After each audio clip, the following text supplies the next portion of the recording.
तो स्वर्ण के शिवलिंग पर मां पूजा करती है। कैलाश में आना हुआ था मां का, भगवान नारायण भी आए थे साथ में, और 1 वर्ष तक मां ने वहां रुकने का संकल्प लिया। तो स्वर्ण शिवलिंग पर वो 1000 फूल रोज चढ़ाती है। एकमेकम क्रमा दत्पा से नुन्नाम भुजद्वयम बिलोक चिंत्यामासा से भक्ता समुद्र जहा। चढ़ाते चढ़ाते क्या हुआ कि आज 2 फूल कम पड़ गए। मैया ने कई बार गिना कि मैंने कोई डबल तो नहीं गिन दिया, लेकिन ऐसा कुछ था नहीं, 2 फूल कम पड़ गए। माता लक्ष्मी जब चढ़ा रही थी फूल तो उसमें से 2 फूल कम पड़ गए।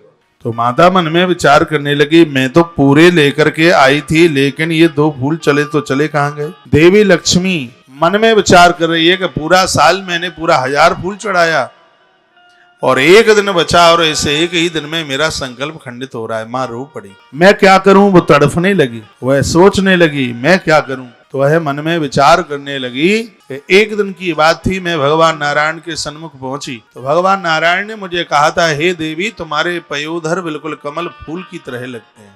पयोधर यानी नारी का वक्ष। कहा तुम्हारे पयोधर कमल पुष्प की तरह लगते हैं। तो माता लक्ष्मी ने मन में विचार किया कि 2 फूल कम पड़े हैं, तो क्यों नहीं मैं अपने पयोधर भगवान की पिंडी के ऊपर चढ़ा करके मैं अपने संकल्प की पूर्ति कर डालूं। ऐसा वर्णन इस ग्रंथ में लिखा है। समुद्र कांते लक्ष्मी प्रिय तब कुचद्वयम दत्तवान कामदेवो में पंकज दमस्त अर्चक। स्वयं भगवान नारायण ने मेरे पयोधर को कमल की संज्ञा दी।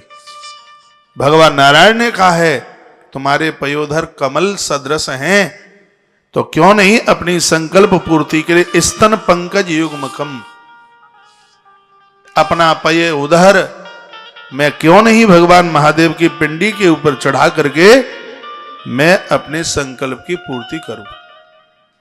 माता के मन में ऐसी बात आई तो इति निशितम मनसा देवी पद्मालया सुवा ददार कर्तराम हस्ते छेतम तम स्तन पंकज। उसने अपने स्तन काटने के लिए अपने हाथ में चाकू ले लिया। माता लक्ष्मी ने कृपाण ले ली, चाकू ले लिया, वो अपना वक्ष काटने को बिल्कुल तैयार हो गई।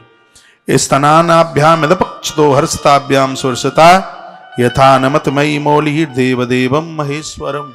जैसे ही उसने अपने वक्ष को काटने को मां तैयार हुई तो उन वक्ष में से आवाज आने लगी। वो दोनों वक्ष बोलने लगे और कहने लगे कि हम कितने बड़भागे, तथा स्तनौ मत सरोजो भवतम शिव पूजने। वो स्तन दोनों में से आवाज आ रही थी कि हम कितने बड़भागी हैं, आज हम भगवान शिव की पूजा करेंगे। उनमें से ऐसी आवाज आई, यथैव सर्कृष्णो न भिन्नो भवतम गौच्चदा तथा युवानति भिन्नो भवतम पंकजास्तनौ हे स्तनौ मई चेज्जातो कर्मूर्धम मुखाद्वता।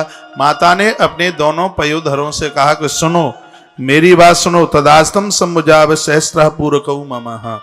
मैं महादेव पर 1000 फूल रोज चढ़ाती थी और आज 2 फूल यहां से कहीं से गायब हो गए, और उनकी पूर्ति के लिए मैं तुम दोनों को महादेव की पिंडी के ऊपर चढ़ाऊंगी। मेरी इस आज्ञा को तुमको स्वीकार करना है। जैसे ही मैं नीचे के लिए झुकूं तो आप भगवान महादेव की पिंडी के ऊपर तुम समर्पित हो जाना। ऐसा मां भगवती जगदम्बा भगवती माता लक्ष्मी ऐसा बोली। तो वह दोनों के दोनों पयोधर इस बात को तैयार हो गए। तुक्ता सास्तनम वामम धृत्वा वामेन पाणिना चकर्तम पाणिना भक्ता दक्षिण सकर्तृणा। जैसे ही मैया अपने दाहिने हाथ में कृपाण चाकू लेकर और बाएं भाग का पयोधर काटने को जैसे ही तैयार हुई, बस वह चाकू चलाने को तैयार हुई, उसी समय सोने की पिंडी में से भगवान महादेव प्रकट हो गए, भगवान शंकर प्रकट हो गए। जय जयकार की आवाज होने लगी। और क्या बोले सुनो।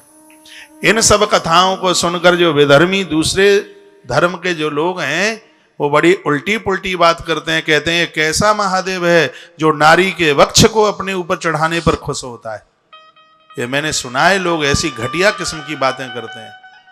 यहां क्या लिखा है कि भगवान शंकर ने लक्ष्मी माता को मां कह करके स्वीकार किया। एक छोटा बच्चा मां की छाती को हाथ लगा करके दूध पीता है, वह उसका बालक है, बच्चे के अंदर मां के प्रति कितनी श्रद्धा होती है, कितना समर्पण होता है। भगवान शंकर का वाक्य तो आप देखिए, भगवान भोलेनाथ ने कहा कि मात समुद्र तनये मामा छिन्नम स्तनम परहम यत्ते छिन्न स्तनो वामो जायता पुनरेवसः। कहा हे देवी, हे मां, भगवान महादेव बोले लक्ष्मी को, हे मां, तूने अपनी संकल्प पूर्ति के लिए मेरे ऊपर फूल चढ़ाने के संकल्प पूर्ति के लिए तूने अपने वक्ष स्तन को काटने को तूने चाकू उठाया। हे माता, तूने अपने संकल्प को पूरा किया, यह मैं वायदा करता हूं आज।